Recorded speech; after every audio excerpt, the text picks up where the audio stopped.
Hi friends, welcome to my channel. ನಾನಿವತ್ತು beetroot ಪಲ್ಯ ಹೆಂಗೆ ಮಾಡಬೇಕು ಅಂತ ತೋರಿಸ್ತಾ ಇದ್ದೀನಿ. ನಾನು ಕೂಡ ಫಸ್ಟ್ ಟೈಮ್ ಮಾಡಿದ್ದೀನಿ. ಒಂದು ಕಡಾಯಿಗೆ 2 ಚಮಚ ಎಣ್ಣೆ ಹಾಕ್ಕೊಂಡಿದ್ದೀನಿ. ಅದರೊಳಗಡೆ 1 ಚಮಚ ಉದ್ದಿನಬೇಳೆ, 2 ಹಸಿಮೆಣಸಿನ್ಕಾಯಿ ಕಟ್ ಮಾಡಿ ಹಾಕಿದ್ದೀನಿ.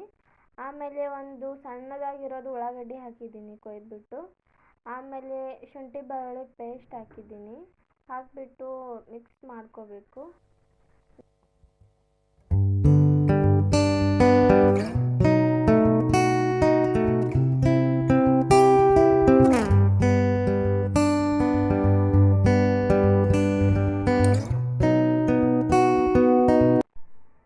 ನಾನಿಲ್ಲಿ 2 ಬೀಟ್ರೂಟ್ ತೊಗೊಂಡಿದ್ದೀನಿ. ಅದನ್ನು ತುರಿದ್ಬಿಟ್ಟು ಇಟ್ಟಿದ್ದೀನಿ.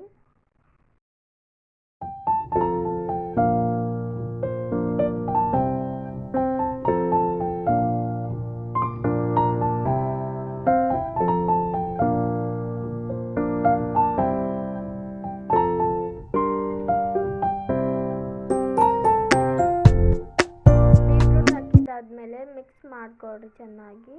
ಆಮೇಲೆ ಅದಕ್ಕೆ ಅರ್ಧ ಕಪ್ ನೀರು ಹಾಕಿದ್ದೀನಿ. ಅರ್ಧ ಕಪ್ ನೀರು ಹಾಕಿದ್ದಾದ್ಮೇಲೆ ಇದಕ್ಕೆ 8 ನಿಮಿಷ ಕುದಿಲಕ್ಕೆ ಬಿಡ್ಬೇಕ್ರಿ. ಬೀಟ್ರೂಟ್ ಎಲ್ಲ ಕರೆಕ್ಟಾಗಿ ಮೆತ್ತಗಾಗೋ ತನಕ ಕುದಿಬೇಕು. ಆಮೇಲೆ ಅದಕ್ಕೆ ಅರಿಶಿನ ಅರ್ಧ ಚಮಚ ಹಾಕಿದ್ದೀನಿ. ಆಮೇಲೆ ರುಚಿಗೆ ತಕ್ಕಷ್ಟು ಉಪ್ಪು, ಆಮೇಲೆ ಅರ್ಧ ಚಮಚ ಖಾರದ ಪುಡಿ ಹಾಕ್ಕೊಂಡಿದ್ದೀನಿ. ಅದಾದಮೇಲೆ ಗರಂ ಮಸಾಲ ಪೌಡರ್ ಹಾಕಿದ್ದೀನಿ. ಇದೆಲ್ಲ ಹಾಕಿದಾದ್ಮೇಲೆ ಸ್ವಲ್ಪ ಮಿಕ್ಸ್ ಮಾಡ್ಕೊಳ್ತಿದ್ದೀನಿ.